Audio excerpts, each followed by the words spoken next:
And I'm so glad to A, have you in the studio, and also B, have you help us explain just some of the products that we're now carrying under our Benchcraft brand of accessories, hobby line accessories that is only growing from here on out.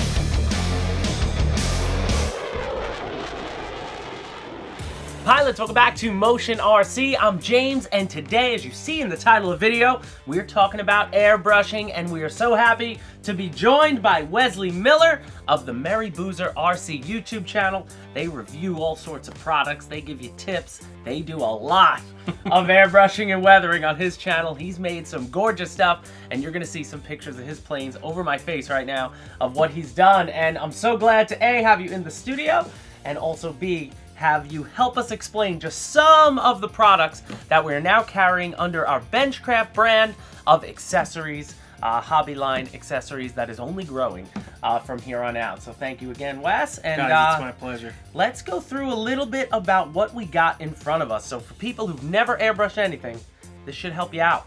Right, so we have two basic styles of airbrushes here. We have a dual action and a single action. What a dual action means is as you push the trigger down, the air starts to come out, which is this style and this style here. Yep. But as you start to push that button, the air starts to come out with no paint. And then as you pull that trigger back, it will start to add paint in. So the more you pull that back, the more paint you have coming out. So that's what you want to do when you're doing your small detailing stuff. You need that fine control. You need that fine control. I want a little bit of paint here. I want a lot of paint here. But none of that's really good for when you're covering an entire airplane. Yeah. Which is where the gravity-fed, siphon-fed single airbrush, action. Single action. It's going to be a bigger swath. You're going to have multiple pots with different colors in it. So if you're doing like a camouflage like on these planes you see behind us, that's where you'd use that one, because you're going to have a bigger swath, you're going to have a lot more paint, and you don't have the fine control. Right. Immediate. I mean, you hit it and you paint. go, you know. That's it. Can you change it based on your compressor? Compressor, there is some settings on the airbrush itself too to change that, but it's not instant. It's not like, you know, real fine control. Gotcha. So that's the dual action is. Right. So, you know, 90% of my airbrushing, I use one of these right here. Yep. Just the small cup for doing the little detail works and stuff. But it's also nice to have the bigger ones when you've got a big project like camouflaging a plane, or, okay, I'm going to repaint the bottom of this airplane gray because it came green or whatever. Yeah, like he was saying, if I was going to do this, you'd base spray it one color, and then for big swaths like the camo, you'd want, you know, you'd probably be something fine bigger with something like this. But then double action will work too. Double action will work too, just takes a little longer. Just takes That's all a little it is. longer. So I will say real quick, what we have in front of us, again, these two are going to be very similar. So these are the double action, gravity-fed, airbrush units, and this has a 22cc cup and a 40cc cup inside. And then this one is welded together. That's a 7cc cup. So this one you can buy individually, or this is the one that's being offered with just the compressor, or like you see here, the package of the compressor and the tank. So real quick, you've explained these nicely, and we'll get into more of that because we're going to be painting here. So now, talk about the unit we have. So A, what does this do? What does this do? And why do you like them together? So, you know, I've always ran a single. I've always wanted one of these bigger ones because with this, your air kind of fluctuates, your pressure. By putting the tank in there, it keeps it a nice steady pressure on your gun, so you have a nice even, spray pattern. All your airbrushes, no matter whether you go with the tanked or just the compressor, you're going to get a regulator. This little thing pops out. You just pop it up, and then you turn this to adjust how much PSI pressure you have going to your airbrush. Your next big component is your moisture trap here. Guys that live in, more dry climates, this is going to be plenty of moisture trap. Guys that live in the south where it gets real humid, like me in Florida, I also run a second moisture trap out on my gun. Oh, wow. But you guys that live in a drier climate, you probably won't need that second one. This should be all you need. And if you do, they're dirt cheap to get them. But yeah, so you've got a little release here to squirt some of the water out. This just unscrews to Usually when I get done airbrushing for the day, I unscrew this. It's just on tight. I need to get it Gotcha. off. I unscrew we that. just unboxed Right. it, so Usually fresh. when I get done for the day, I unhook that, let the moisture come out of the line and everything. But for a lot of guys, that's going to be plenty of moisture trap. On the bottom of the tank, you also have a place to let, if the tank gets water in it, because over time with any compressor, as it compresses the air, it's going to cause moisture buildup and condensation inside the tank. So you've got a little place to let some of the water out, and pressure release. And then that's a pressure release. So when you get done airbrushing for the day, you can just pop that. It's kind of a safety feature too. So if the tank ever gets too much pressure in it, that'll pop and it'll let the air out. So then it just plugs in easy. Standard plug on off switch, and you get your hose, which is going to connect. And it's the universal air hose. I mean, Yep. Every air compressor I've ever seen for these airbrushes uses that same hose. And we've if you got want a them. longer one, you can get longer ones. Yeah, I mean, I don't Standard. know how far away you want to be from your compressor. Right, but you know, it's nice to have the option. Yeah, if you only got to plug across the room, then right, extra long hose. This one also will has a work. fan on the back of it, which some of them are sealed compressors, well, they won't have a fan on the back of it. Okay, yeah, this unit is all in helps one it keep it cool. and a pretty decent price, I think, for Oh, yeah, what you're getting, fantastic because you price. are getting, again, You can it's get a the whole airbrush, package. yeah. If you have this package, you could get started with your airbrushing. And I think that's what we're going to do. So there you have just a little bit of our line, guys. Make sure you check out the link in the description. You'll see everything of what we got as far as airbrushing. So as an example, we're going to do some weathering on a Flightline Dora, just to show some simple weathering techniques for you guys who are getting started airbrushing. All right, Wes, before we get started, you got to get this set up. So show us how we set up our compressor and our airbrush. First step I would start with is getting the compressor hose hooked up to your compressor. You're going to screw it in right here on the front. Next step, you're going to screw your hose into your actual air gun, depending on which one you choose to use right now. Next step, you're going to take your air compressor and turn it on. Let it get to operating pressure. Then you're going to unscrew your regulator cap until you start hearing the air bleed out. Set your PSI according to your gauge to what you want to set it to. Today we're going to be running 30 PSI. Yeah, guys, and when you set your PSI, this is something that is going to be personal preference.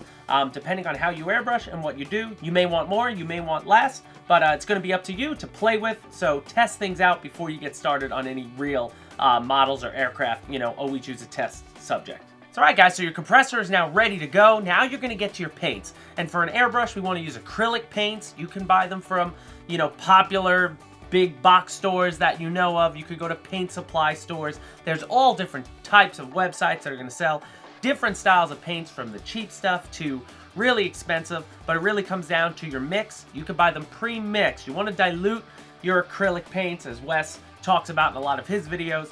You're going to want to get it diluted, but you can, again, buy it pre-mixed where you can just drop it in the airbrush and go. But if not, you're going to take your acrylic paint and pre-mix it with like a Windex solution or even some water. But for the most part, you want to thin it out before you put it in the airbrush, or you're just going to do damage, I would think, to your airbrush. You're going to end up cleaning it a whole lot more. So as you see here, Wes has it filled up, and now we have our Dora. So Wes, talk us through some of the techniques and what we're going to be doing to this Dora. So one thing we really like to use is a card. This is for making a hard edge on your panel lines. I like to always keep my airbrush medium running in the same direction as air would be flowing. So if you're on a wing, you want it going towards the back of the wing. So you line your card up on the front half, the leading edge of your wing, and you take your airbrush and make your streaks and your sprays to where that it looks like it's going towards the aft section of the fuselage or the wing or whatever you're working on. You always want things moving in the same direction of airflow, what you want to think of. And look at that, guys. It looks so awesome as he's doing this here. Just getting started on, you know, on this panel line. And also doing it to the guns. I mean, you could detail this whole thing. And it's really up to preference, guys. You know, you can go as dirty as you want. You can go as light as you want. You know, some airplanes that I want to be kind of a showpiece, I'll just do the exhaust, or I'll do the exhaust and the guns and just very lightly around the fuel tanks.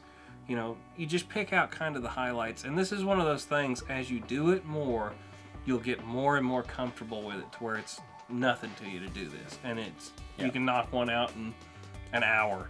And, you know, set yourself some time aside for your first couple times to do this. If you got an old wrecked plane, that's a great one to start on because you can't make it look any worse if it's already beat up. So go on and get it doing it right, you know? Well, it's looking great what you're doing here, and you stay about, it looks like about 6 to 8 inches away as you spray, and that's all determinant on how much pressure you're using. And then how fine you want your point is another thing too. Yep. So you can always move in a little bit to make your point a little more exact. Whereas if I'm doing a big section like the exhaust or somewhere where I want kind of a wider spread, I just back up a little bit, and you can open that gun up a little bit more to make it spread a little bit. So that's where you're just gonna have to play with this, guys, as you learn your airbrush. The best thing I can tell you to do, get you a piece of paper out, something, you know, practice a little bit, and then, like I said, start with a plane you don't care as much about to do your first time, and just practice. That's the only way you get better at it. Yep, practice makes perfect. But I mean, as you can see, James is taking a try at it, and it's just came out really well. It's the fact of doing it. That's the biggest thing. Yep. Play with it. So there you have it, guys. Here is a virtually completed, weathered FW190 Dora. Wes just did some of the panel lines. He added, again, mixed some multiple colors on the exhaust. So you did what? It was just black and tan? I did black and tan. Obviously, it's already black there, so... Right. Sometimes I'll hit a gray on it, whatever you want to do. I mean, like I said, it's all about preference on this, guys, and just play with it. That's the biggest thing I can tell you. I didn't get good at it overnight. And there's so many techniques and so many YouTube videos of probably applications and how to properly use it. But now that I got the Benchcraft compressor and the airbrush, I'm going to be doing a lot of practicing on things like tanks as well as the aircraft now. And I'll be watching some of the videos that you made to make myself even better. But take a look. You were saying earlier how you went I went a really little dirty overboard on this here, one. Yeah. dirty to really, we wanted it to stand out. And then this was one that just he had already done. lightly done on my Mustang here. And his looks awesome. And then Added he the takes, rivets. yeah, he adds the Papa Dots. That's what they you do. can see the exhaust here. I did some gray for where the not exhaust, the fuel is leaking out of the fuel tanks. Yep. You know, The guns. the guns. A silver plane is one of the best ones to weather to me. Yeah, I you can love the really way see the it. black looks on the silver. You can see And even, on, like, I love on the this- exhaust. I even did some gray in here, so it's brown, black, and gray. Yep. So I mean, you just gotta That play looks with awesome. it. Yeah. And like you can see on the yellow, like it just stands out on the back, like much more than sometimes on the green. That just a little, you know, Just a very little. ever so subtle. And it just gave it that little something extra. It pulls the panel lines out to me. Yeah. It just makes them really stand out. So I'm excited to tandem fly with you guys. Go get yourself some Benchcraft airbrushes. We have all different types of nozzles, compressors, things like that, guys. And get yourself started. It adds an extra level. And to be honest, something calming about it. Even just watching you do it, like I'm excited to sit here, throw on an old World War II movie or something and just get to, you know, painting and detailing. And man, that was really fun. So again, guys, thank you so much for joining us. Wes, thanks for coming to the studio Pleasure and as hanging always. out with everybody. Guys, like, share, and subscribe. Get yourself some airbrushing tools, and we'll see you next time at Motion RC.